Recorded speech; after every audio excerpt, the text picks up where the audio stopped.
Okay, I'm recording right now. Just kidding. My goal is to get Miss Hines to smile at least once in our Zoom meeting. Yay! Sorry, I honestly wasn't listening. I was just zoned out for a few minutes waiting. I'm smiling. Love it. Oh, good. Look, all these people are coming now. Yay! All because Miss Hines smiled. Yes. See? The power of a smile. Oh, Miss Hines. Smile. Yeah. All right, so I have enabled screen sharing and I'm recording so that we can share the recording for anybody who isn't here.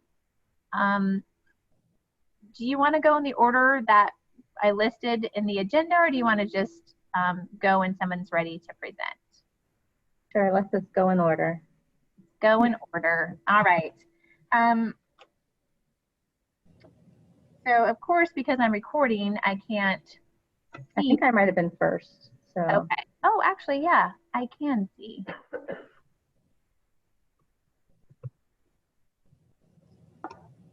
Okay, first up is embedding PowerPoint that students can edit with Kelly. Mm-hmm. And Kelly, you can share your screen with us. Share.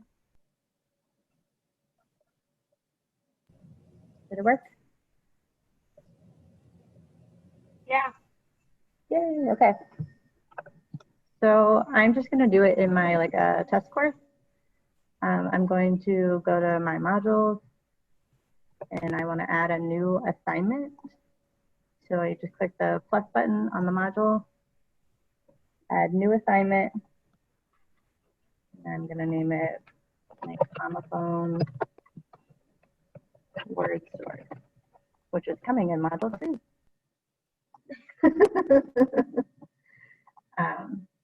And then once I'm there, I'm going to edit.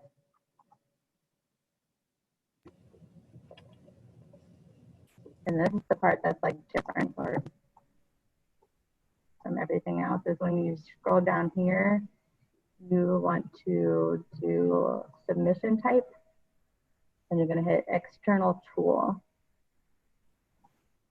And then once you do that, you hit find.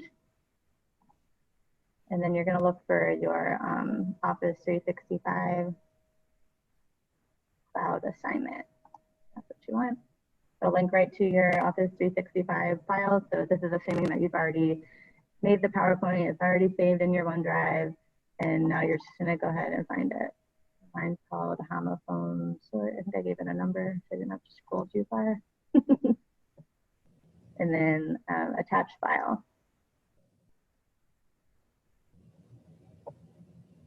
So it'll take a little thinking for it to load.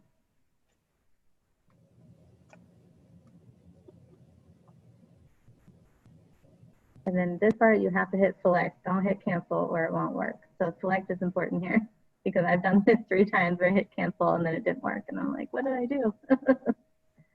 Select is here.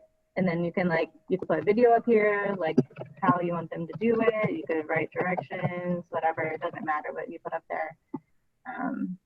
And then once you do that, you hit save. And this is the part that's confusing for me, at least, is that sometimes it doesn't always appear. So now it did. So here's like the PowerPoint.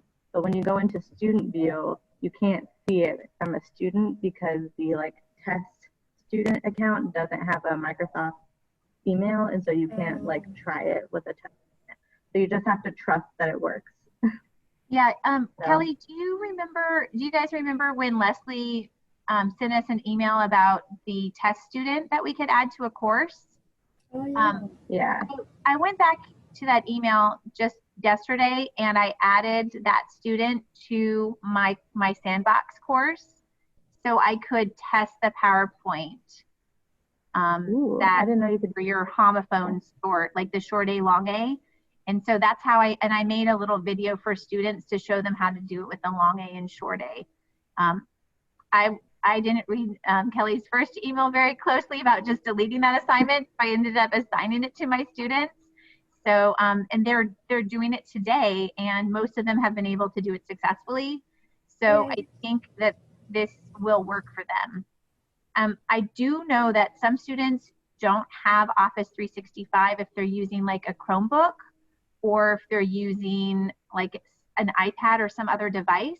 So I've had a few students not able to do the assignment or say they weren't able to do it. Could they still do it, edit in browser? Because it shouldn't matter. I told them to edit it in the browser, so I'm not sure. Raya was able to do it successfully, I think, on an iPad, so that should work. Emily, if you have all of your kids log in through like Clever, because Clever automatically links their Office 365 and all that stuff, so if they automatically log in through Clever to access Canvas, then they should be able to access the PowerPoint. Yeah. The thing with doing this too is you have to tell students to hit submit at the end, because I had a lot of students who like did the sort, but I couldn't see it on my end because they didn't hit the submit button. So like that was key in like making sure to tell them to hit submit after they've sorted all the words. Otherwise I couldn't see what they did. Okay. That was the other thing that I learned, because I did try this assignment with my class just so I could see that it actually worked. Mm-hmm. And so that's my tip of the day. Yeah, that's a good tip. Thanks for showing us that, Kelly. That's awesome. You're welcome. And now, Kelly, will you show us I should have made you keep screen sharing, sorry. Your emoji labels that we put on all of the modules. Did you guys see that in the new modules, how we put emojis on them? Oh, that was cute. Yeah, I can try to do that. I'll just pull it up.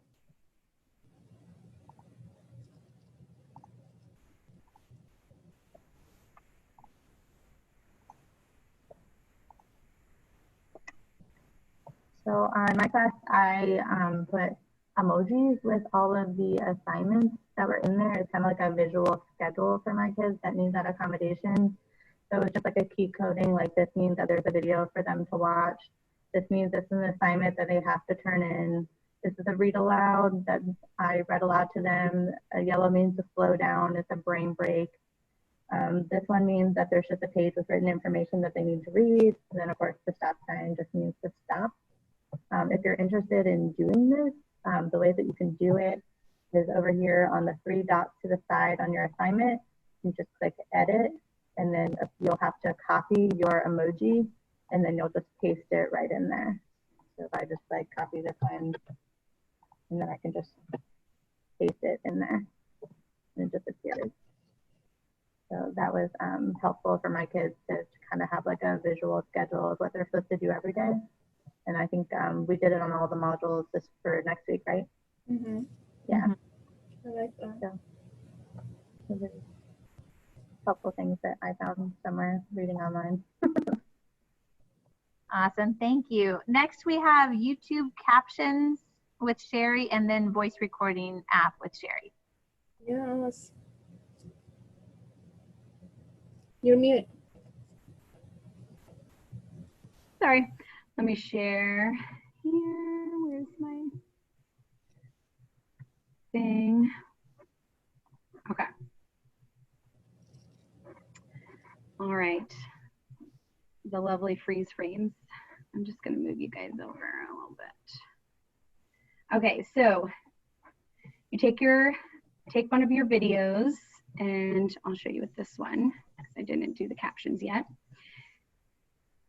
That you've uploaded, you click Captions. You click English, which is the language that I spoke, and request them. This may take a few minutes, so I have one that I've already done. When it's complete, you'll click Review and Publish. And I found that it's helpful to play the video as I'm reviewing these. And I have to look how fling, you know, that's not the correct word. And this is Dr. Horace. So I would just go in, change all of that.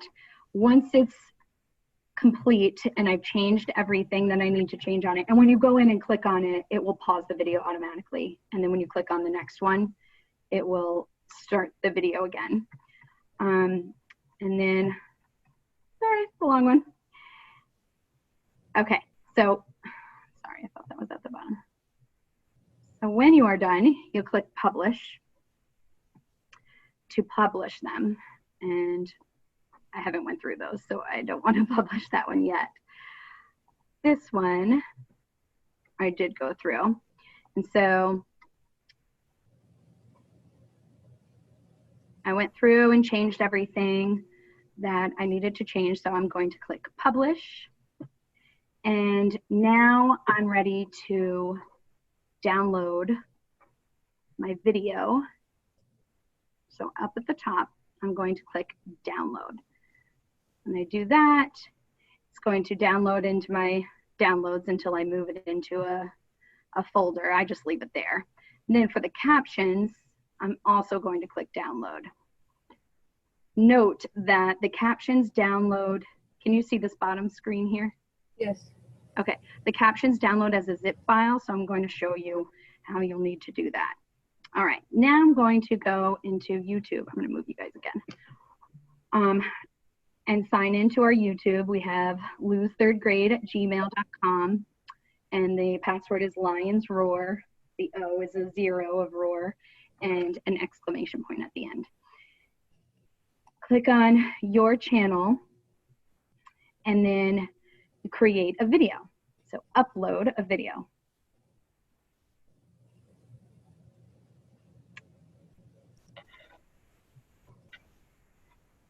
Okay.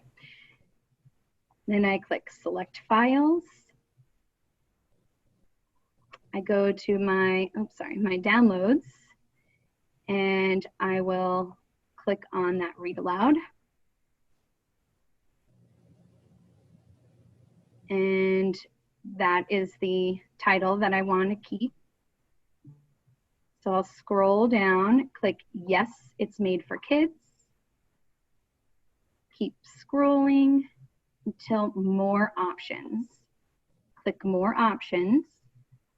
Scroll down to subtitles. And I want to upload my subtitles with timing because they're already done with timing. Click continue. And this is my zip drive, but I can't upload that zip drive. So I right click, click open. And then I've just been clicking on the top one that says latest. I don't know, they might both be exactly the same, I'm not sure. Or if you make changes to it, if it saves as latest, but I always click latest and it's correct. Click open. And then I will click next. There's no video elements, so I click next again. And this is where I want to click public. That way, anyone that can view it, anyone will be able to view it. Sorry. And click publish. Sorry, my read aloud is going to be in our YouTube. All right, so from here, you can click embed,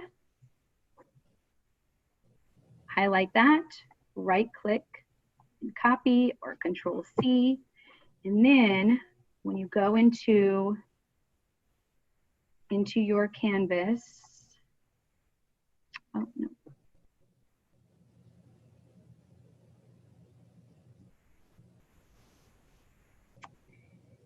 When you go into your canvas and you add this page or whatever it is that you want to add, I'm just going to add it to a page right here. New page. Oh, sorry.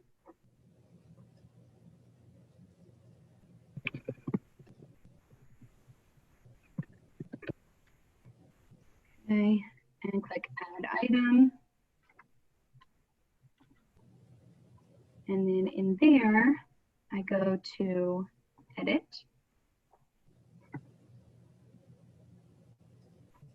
And here I'm going to click HTML editor. If you want to type something first that you'll have before the video, type that. Please, watch this video, this read aloud, whatever it is, to hear the story of Narwhal. And then I'm going to paste. You can hit Control V or paste, and then save, or if you want to just look at it first and make sure it's in the right spot and everything, and you have it in there. So when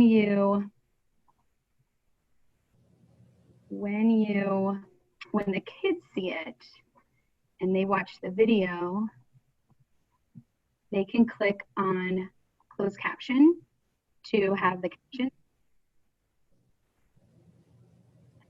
or they can click over here where it says subtitles in English and go to auto translate, and from there they can pick their language. So, and it's translating my captions, hopefully well, into Hindi or whatever language they choose. Okay. That's it. Any questions on that? Did I go too fast? Okay. That's great. I have a quick question. So you did the captions in the studio first, and then you had to upload it into YouTube. Is that right? Yes. Yes. Okay. Mm-hmm. And so it doesn't because if it's only in studio, it's only English. Is that correct? And then the reason for the YouTube is that they can do multiple languages. Exactly. Thank you. Mm-hmm. So now do you want to show us how you add your voice directions? Oh yeah. So Please. do it to this place value quiz. And click edit. Oh, this is an old quiz. Sorry.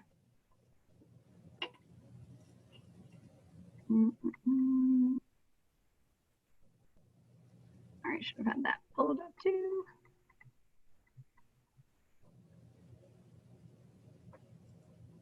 Let me pause share while I find that.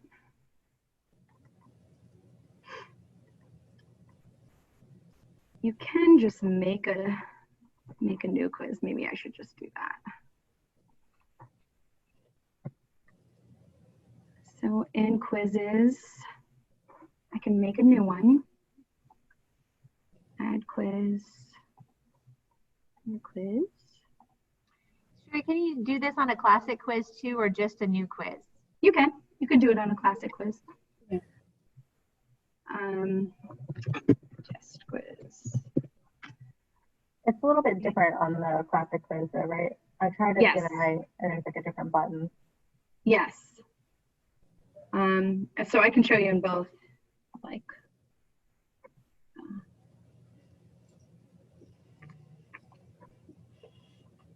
Okay. And then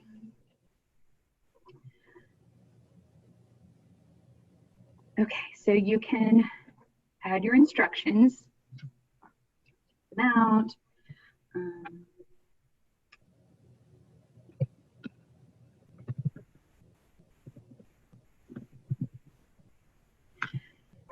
And then from here is where you can add in that media. So you'll click add media. Wait, no, sorry. It's a picture one. Upload media, Yeah. sorry. Yeah. And you'll click on audio. So let me move you guys again.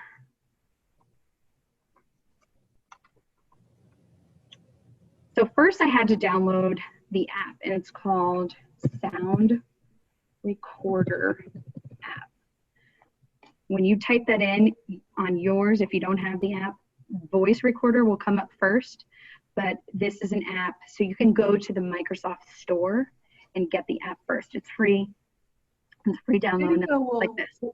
It'll allow you to upload an audio with the video, just disable the video. So you can do it directly in Canvas too. Ms. Griffin sent out directions on that today. I just want to jump in. So if you go to do the Say that again?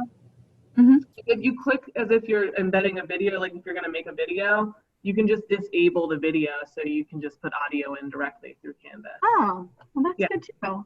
Yeah. And is it just Yeah, like a I little can actually place? forward the email out with all those directions. It's very simple. Well, Like it was just Well- first sent out to SPED today. yeah, I've tried that before, and the only issue is that they're still gonna get like this huge screen that is No, gonna it be should black. just be a little line, like an audio file. Hit play. Okay. I mean, I'll send it and see. I haven't tried it yet, but I'll go ahead and forward that to third grade. Sorry to cut in. No, that's okay. Thank you. It might be easier than this. So you'll click, once you download the app, you'll click on the blue button to start recording. And you can say, add these 2-digit numbers. Stop recording. And then, Sherry, we can't see what you're doing. Are you doing that right now? Oh, I'm sorry.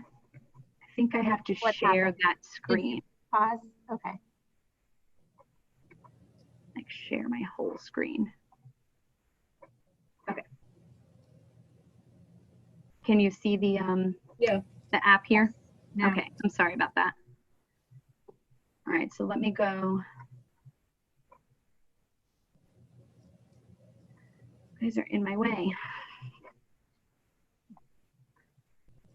See if I can put you over here.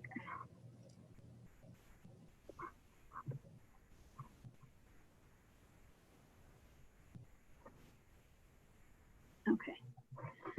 All right, so to record to make a new recording, click on that, and so this blue and white microphone will pop up. You just click that.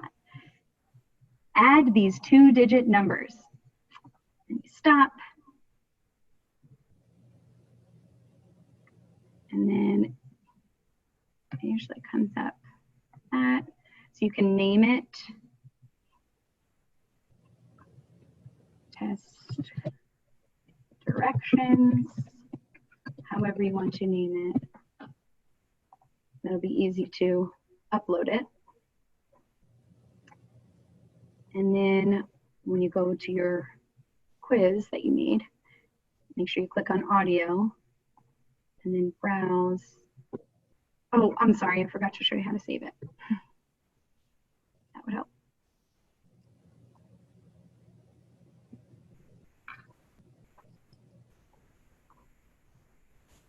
All right, then you right click it. Here's the one I just did. Okay. Well, you right click it and you click export.wave. So it needs to be in that format I found.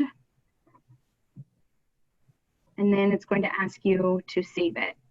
So if you already renamed it, it makes it a lot easier to save. And then you just click where you want to save it. So I have a Canvas folder, and then there's a math folder in there.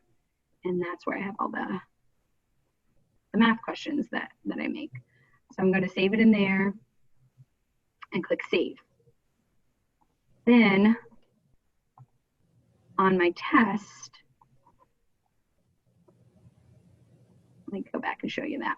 So you click on upload media.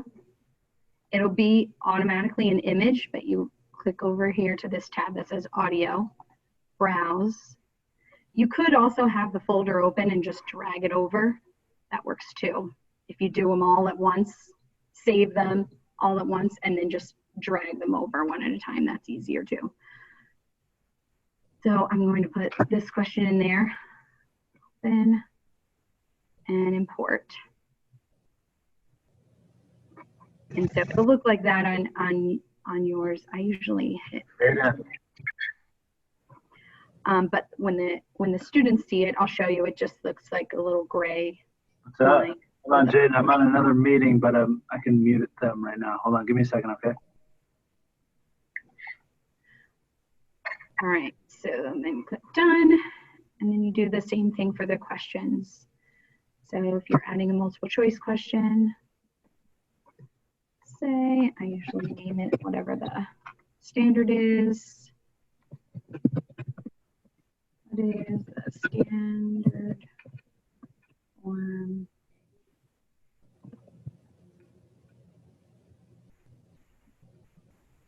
Spell right. 29. And then I usually actually have my question after the recording so that it's just in the top part for the students who need it. And then you'll go to the sound recorder app, click on a new one, you'll record it. What is the standard form of this number? Click on your best answer choice. And so I would have to change it to what is the standard form of this number actually.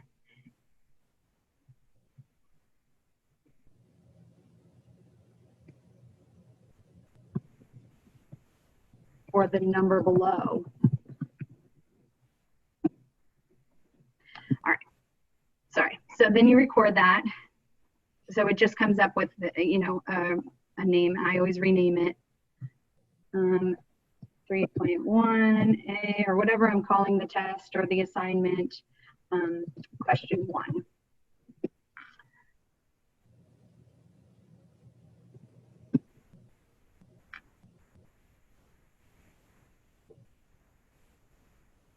Okay, so then I right click it and then click export.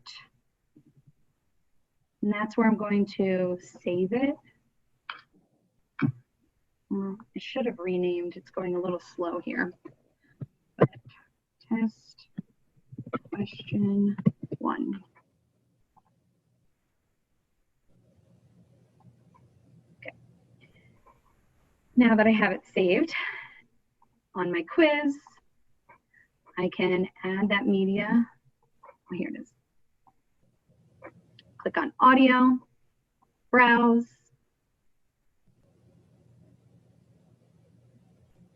and then find test question 1.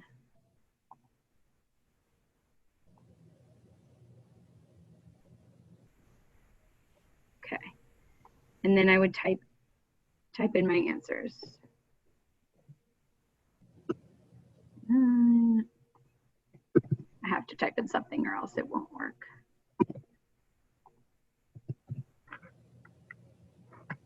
All right, you can align it to outcomes. You can give it points. Done. Now I want to preview it as a student so you guys can see. Let me move you again. And so for them, they'll see the directions like that. I don't think I actually put the directions I had recorded, but for this one, it'll say, oh, that was another question. So it'll have it in there, and then for them, it'll look, you know, just like a small little box that they can click on if they need it. And I kind of told my students, my level 1 students, that on the quiz, make sure that you click the top button to play it. They figured it out pretty quickly anyway, but I made sure to let them know. And then even my students who have read aloud as requested, I told them that if they would like to hear it, they can go on and click on it so that they have the option. All right. Thank you, Sherry. Yeah. Is Patricia here? Okay. Our next presenter will be Anna, and she's going to show us how to assign alternative activities to specific students. Okay.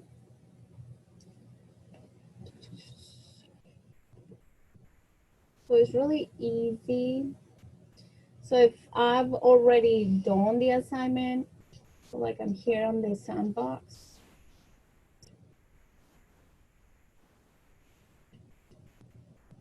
So here's an alternate assignment. So if you haven't passed this assignment into your module. Like when you guys put the comments, the modules into the comments, are you guys adding the alternate activities that I'm making, or do teachers are gonna have to come to the sandbox and do it directly from there? We've added those in as well. Oh, okay. Anna, will you just briefly tell us what the alternative assessments are? Yes. So I created the assessments, the alternate assessments for kids that need these 4 accumulation, well, actually 5, that need read alouds, that need word banks, that need reduced multiple choice, and reduced number of questions. So those are basically all the level 1s. So like, for example, I added audio instructions for everything. I recorded myself reading each question.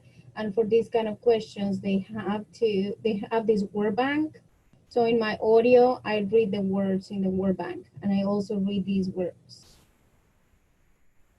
I usually take the last 2 or 3 questions of the test. If it's like a 10 question, I usually leave them. Depending on how hard the test is, it could be 5 questions or 6 or 7, or if it's just like, like the ones that are just adding or subtracting, or I think it was the homophones one. I think I just left the same number, so depending on how difficult it is. And then I didn't reduce the multiple choice here. But I can go back and fix that. But if you wanna assign this to just those kids that need those accumulations, so you have to go directly to the quizzes. And you have to just go here and edit.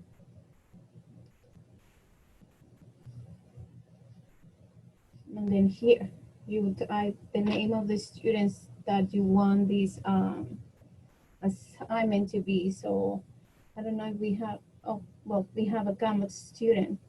So I can say Canvas student, like let's say I think there's like 13 or 14 level 1s in 3rd grade. So I'll just type their names. So only those kids that are in here are gonna be able to see this assignment. But what I've been doing in 4th grade is that I still let them see the original assignment, because they can see the questions they got wrong first. And I've been working on their writing, so they would go on a notebook and write the number and the correct answer. So when they take this the second time, they have more chances to get the right answer. And this basically what we're doing is just working on their reading, on their writing skills. So it may seem like they're just cheating, but they're not, because they're learning too much the words they hear with the words they write. And I think it benefits them to be able to take the same assessment twice. Because first, we're not allowed to let our kids get Fs, because according to law requirements, if we're providing all the accommodations they need, they should not be getting Fs as grades. And second, it just reinforces the content. And I think it's a good strategy. So if any of the people that are in SPED, or any of the teachers that have kids with different accommodations, they can just copy the same like let's say they have read alouds, but they don't have reduced multiple choice. So you could just copy my assessment and add the choices. So I don't know if you guys want me to show that, or is that enough? Does anybody want to see how to copy? Well, I think it would just be easy just to show us real quick the copy how to copy an assessment just within, just in case. So what I do is I'll stand right here. I go to edit, these three little dots, and then I'm going to copy to. So let's say that I want to put it on Ms. Galicchio's. I won't do it, but I'll show you what it would look like. So I'm going to put it in Ms. Galicchio's class. I'll just put it on my sandbox. Then you'll find the module. I don't have any modules, so never mind. Let me put it on Ms. Galicchio. So let's say that I wanted, or I'm going to choose the week or the module. Say week 1, and then the cool thing is that I can tell it exactly what I wanted. So I could say before or after. So usually I put it after the original assessment. So it would say here and then right under here. So I would say under digit place value review.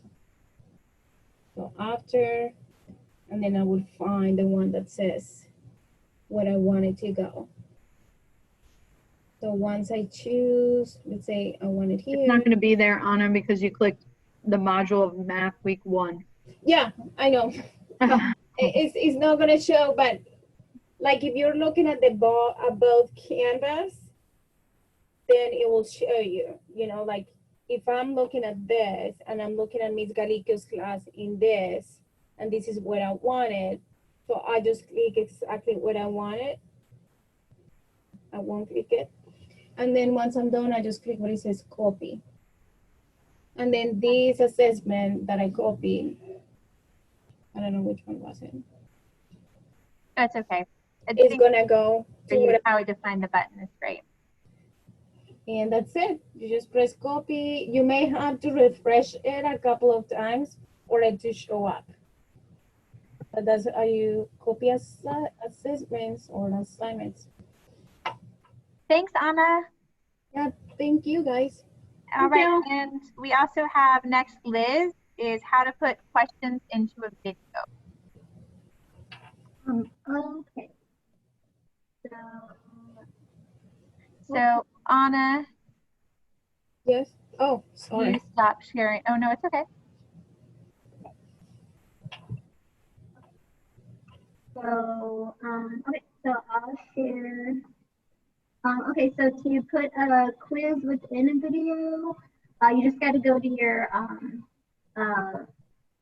make a video already or import a video already into your studio.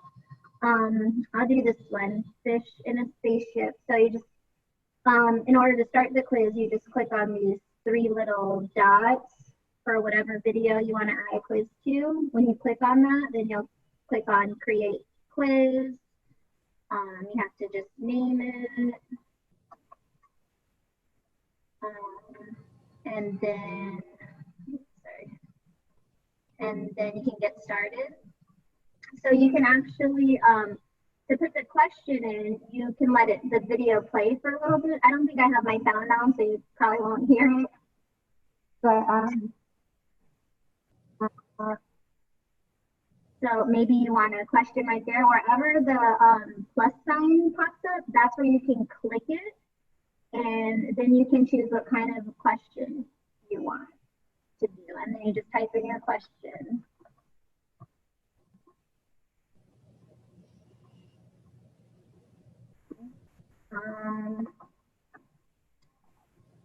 Oops, sorry. Okay.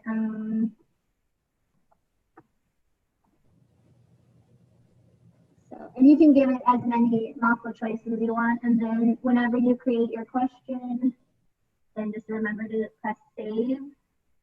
Okay. And then you can go back to when you've created a quiz question, then you'll see the little pencil icon right there.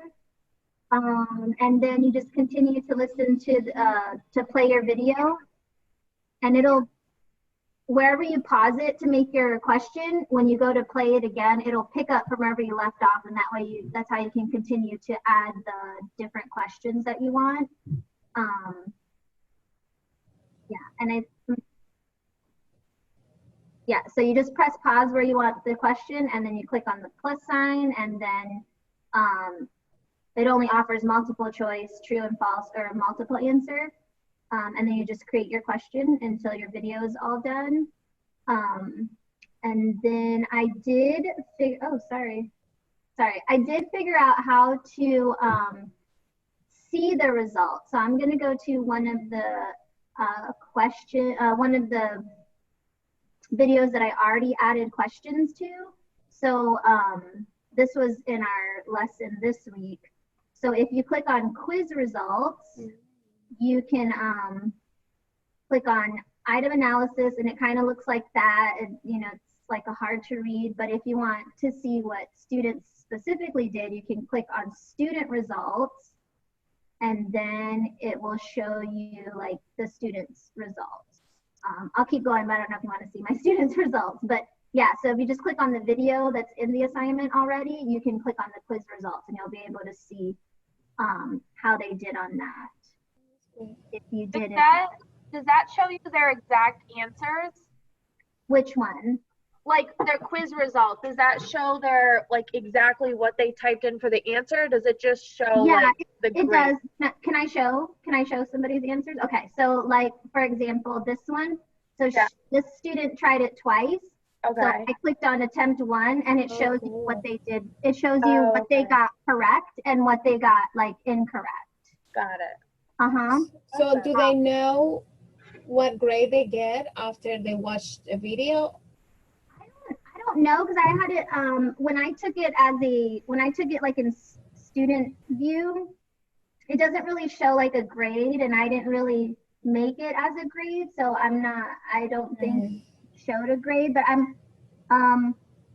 think it would show them what they got on it. Maybe that's why she attempted it twice. First time she didn't do so well, so maybe that's why. And then you can also see the ones that didn't do anything. So like this one, it says attempt 1, but there's no like nothing there. So yeah, so now I know the ones that didn't do their work, but you know.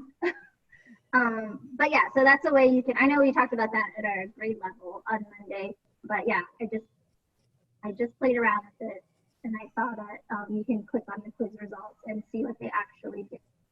I'll have to try it again in student view and see if it does give me like a, I can't remember, sorry, it's like a lot of things going on, but I'm pretty sure it probably gives them something to let them know how they did, or maybe they need to try it again. It does, because I had a parent send me an image of that exact thing with it marked wrong. So yes, it does send them something after they're done. Okay, well, thank you. Good to know. Okay, so that's it. It was pretty easy. Hopefully I didn't go too fast, but if you need help making a quiz within a video, then I can help you again too. Now, the one downfall with putting a quiz into a video, when we go to do the subtitles, like in YouTube, it takes the quiz away. So then it just becomes a video, and it doesn't have that quiz within the video. So that's just another thing to be mindful of. So I think it would be cool if we could read the question before it shows up, like for the kids that can't read. But I mean, that's just like for me, but I really like this. Okay, yeah, I don't know if there's a way to, maybe if there's a way to like, yeah, even when you go to create a question, I don't even know, there's not like an option to like add some audio or something, but that could be like just say the question before it comes up. Oh, sorry, I'm gonna discard because I don't want to make a quiz out of that. But yeah, I think that's a good idea. Like within the video, to say, okay, now answer the following question. You know? I think you're right. We just have to like, yeah, I think it would have to be like a recording within the record. Yeah, I see what you're saying. I'll have to try it, Anna. Okay, thank you. Okay. All right. Okay, and that's it for me.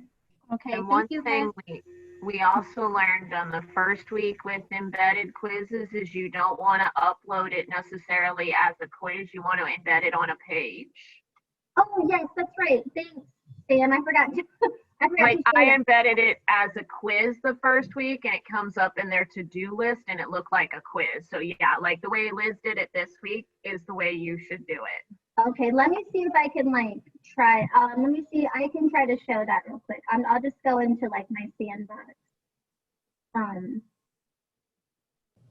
Yeah, you're right. So maybe I'll just put it in assignments and then create a new assignment.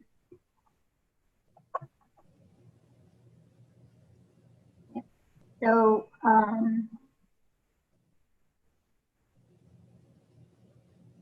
yeah, so then you just do that and let me see.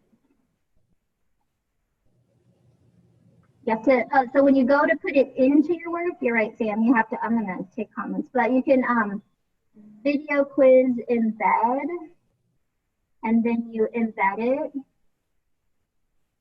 okay, as opposed to just inserting it as a,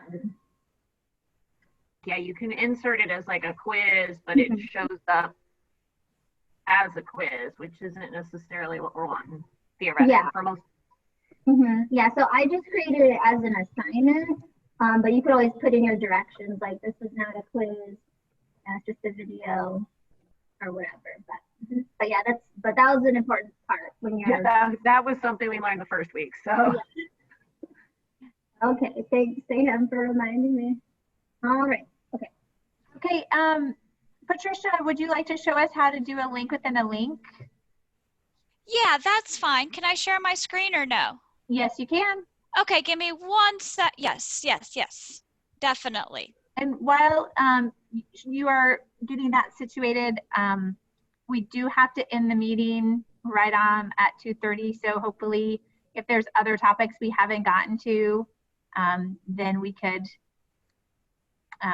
cover it. Someone can show us how to do that some other time. Right, and this will only take like 2 seconds. I just found it neat and I did it and I thought it was just really neat. And if you guys just don't feel like making buttons, this is super simple. All right, so I'm gonna share my screen. I feel like I'm talking to my kids, I'm sorry. Where did I hide it? Right there. All right, so I did one for reading. My read alouds were taking up way too much space on my assignment page. So what I did, and my Canvas is having its own issue right now. So basically sorry. This was supposed to be going so much smoother. All I did was I typed the word read aloud on my reading page, and I copied and pasted the web address from my read aloud page, and I just basically highlighted the words and I just linked it. It's that simple. It's like linking a button, except you're linking words. So I didn't have time to make another button. I made the words active so that it takes me to my read aloud page where all my books and read alouds are instead of a button.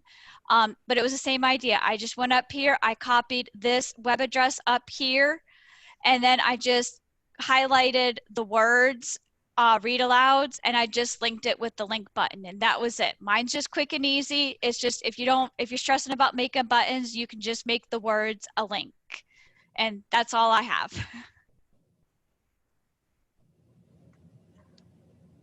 Thank you for sharing that. Yeah, sometimes we don't have time to make a button. Yeah, and that's the problem I ran into. It was kind of a last minute thing, and I was like, I really don't want to have to create a button. And linking the buttons and the words are the exact same process, just you don't have to worry about creating the button. Awesome. Well, thank you for everybody for sharing and show and telling about those things that can help everybody. And is there anything anybody else wants to see right now? Okay. I just want to say thank you guys so much for everything you're doing. Thank you for accommodating. Thank you for working on accommodations for everybody. I really appreciate it. I feel like we're a team, and I love that you understand that these are all of our students and we're doing the best to help all of our students, and that's really awesome. So thank you so much. Thank you. I wanted to say one little tip.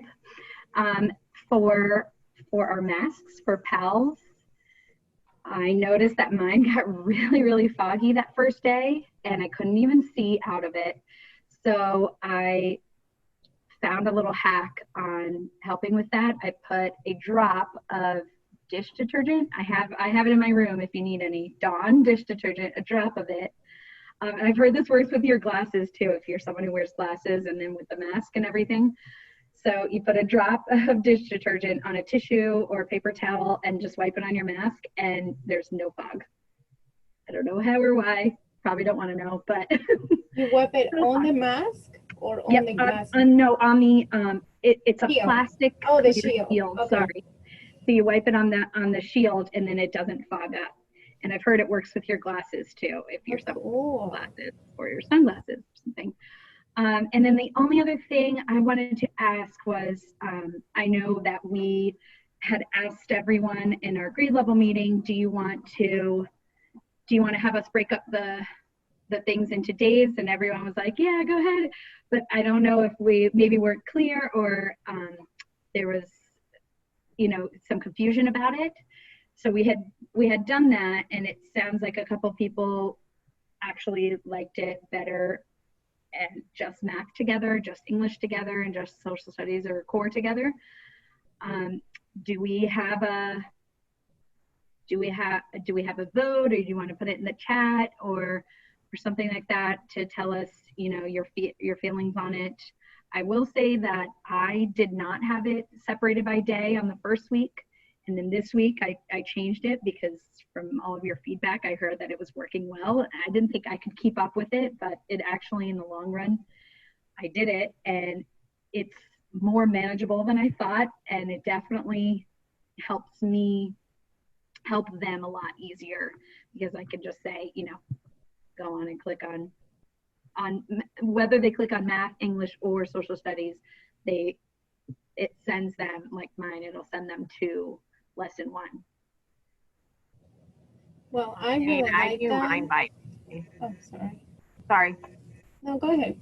I go by day, but I also, I wish the buttons could be set up by day. I get we're not supposed to assign Monday work, but I'm also like, I can't hand an 8-year-old, here's a to-do list a week long.